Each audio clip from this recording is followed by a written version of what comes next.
maumu sendiri, persilahkan hiduplah menurut mau dan gayamu.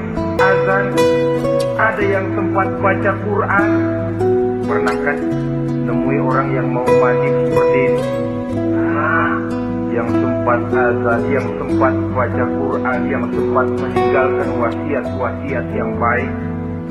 Sebab apa? Malaikat maut datang menjemput mereka juga dengan baik-baik. Dicabut ruhnya perlahan-lahan, tapi sungguh pun perlahan-lahan. Pedihnya, sakitnya tetap tiada tara. Rasulullah Sallallahu Alaihi Wasallam, dikala beliau hendak berhadapan dengan sakaratul maut, diceritakan mencelupkan tangannya ke dalam gelas berisi air, lalu mengusapkannya ke muka beliau seraya berdoa, "Ya Allah, mudahkan saya dalam menghadapi sekarat ini." Beliau juga yang mengatakan bahwa sakitnya sakaratul maut sama dengan 300 kali bacokan pedang. Sehingga kita diajarkan doa. Di antara doa selamat itu kan ada Allahumma hawwin alaiha fi sakaratil. Ya Allah, mudahkan saya di dalam menghadapi sakaratul maut itu. Ketika ruh ini keluar dari jasad, mata masih mengikuti ruh itu. Jika kadang-kadang ada yang matanya terbelalak dan tidak sempat ditutup, terbuka terus, mengikuti ruh itu keluar dari jasadnya. Adapun golongan kedua, manusia yang ketika berhadapan dengan sakaratul maut mendapatkan su'ul khatimah, jelek di penghabisannya. Sekaratnya sudah setengah mati, lalu jelek juga di akhirnya, mati dalam keadaan yang tidak baik, tidak terpuji. Ada yang lagi megang kartu, mati. Ada yang lagi di tempat ngadu ayam, mati. Ada yang lagi di tempat pelacuran, mati. Ada yang lagi megang botol minuman keras, mati.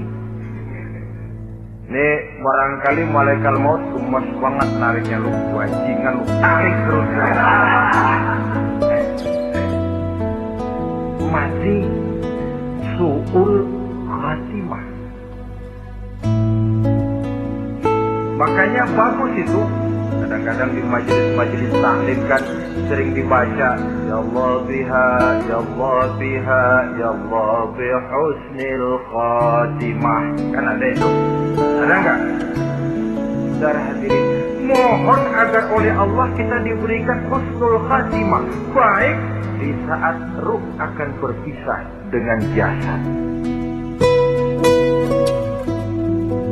Ini sesuatu yang pasti. Sang malaikat maut datang menjemput nyawa. Setelah ruh berpisah dari badan, maka tinggallah sang badan, ditangisi oleh semua yang kita tinggalkan. Sehingga kepada putrinya Fatimah, ketika malaikat maut datang hendak menjemput baginda Nabi, beliau berkata kepada anaknya, Fatimah, kamu tahu siapa yang datang? Saya tidak tahu, Bapak. Yang datang, Pak, hadimul lazat. Itu dia yang menghancurkan seluruh kesenangan dunia. Wa qati'us syahwat, yang memisahkan kita dengan seluruh yang kita cintai. Dia malaikat maut, Pak. Manakala jasad sudah ditinggalkan oleh ruh, itulah yang dikerubungi orang. Anak menangis, istri menangis, orang tua bersedih, teman-teman merasa kehilangan, menangisi jasad. Diuruslah jasad kita, dimandikan sebagaimana mestinya. dikafankan dengan kain putih 3 lembar. Itu yang hendak kita bawa kembali ke tempat asal kita. Pakaian sutra jas yang mereknya Switzerland wool, kain yang Samarinda, sepatu yang Belly atau Beltoni, jam tangan yang Rolex, kendaraan yang serba mewah. Tidak ada yang menyertai kita. Kain putih 3 lembar itu saja lagi. Demi setelah dikafankan, dibujurkan kita menghadap ke arah kiblat, orang banyak pun datang menyolatkan kita dengan 4 takbir, diiringi dengan doa. Lalu upacara pelepasan, berangkat kita meninggalkan anak, istri, suami, kampung halaman, tanah air, bahkan alam dunia ini. Selamat tinggal alam dan seluruh isinya. Tinggallah yang tinggal. Saya akan kembali ke tempat asal dari mana saya datang untuk kembali mempertanggungjawabkan seluruh perbuatan saya dalam kehidupan ini. Manakala upacara pelepasan selesailah sudah, dimasukkan kita ke keranda jenazah, digotong orang, Bismillah wa ala millati Rasulillah, dibawa ke tempat peristirahatan terakhir katanya. Padahal dulu kalau mau kita istirahat, ke Vietnam lah kita, ke Bali lah kita, ke Hong Kong lah kita, ke tempat-tempat tamasya yang indah. Oh, rupanya akan sampai juga perjalanan menuju tempat peristirahatan terakhir, yang luasnya tidak akan lebih dari 2 kali 1 meter. Diusung orang kita, diantarkan orang banyak. Manakala sampai ke atas jalan lahat, pengusung jenazah dibuka, diturunkan kita ke liang lahat, dibaringkan.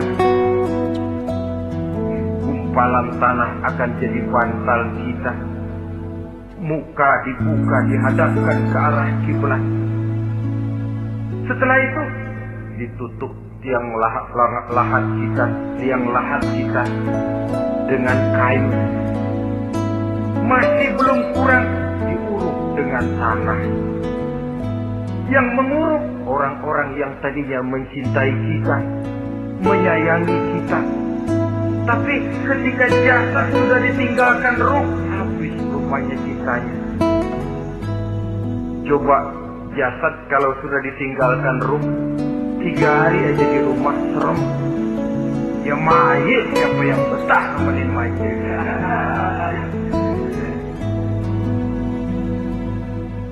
Lalu bila upacara pemakaman selesai, maka berusahalah semuanya. Para pengantar akan kembali ke rumahnya masing-masing. Maka masuk kita ke alam kehidupan, yaitu yang disebut alam barzakh atau alam kubur. Apa selesai hidup sampai di situ? Tidak. Hanya beberapa langkah setelah yang mengantar kita pulang. Diriwayatkan dalam hadis Bukhari dan Muslim, bila seseorang sudah diletakkan di kuburnya, lalu yang mengantar kembali pulang, maka roh si mayit akan dapat mendengar bunyi terompah orang yang pulang itu. Bunyi terompahnya terdengar. Datang 2 malaikat menanyakan dia dengan pertanyaan-pertanyaan yang kalau bisa dijawab dengan betul. Dua malaikat yang bernama Munkar Nakir akan bilang, jawabanmu betul. Tenanglah kau di sini, naumatal arus. Tidurlah kau di sini seperti tidurnya pengantin. Orang yang kalau saya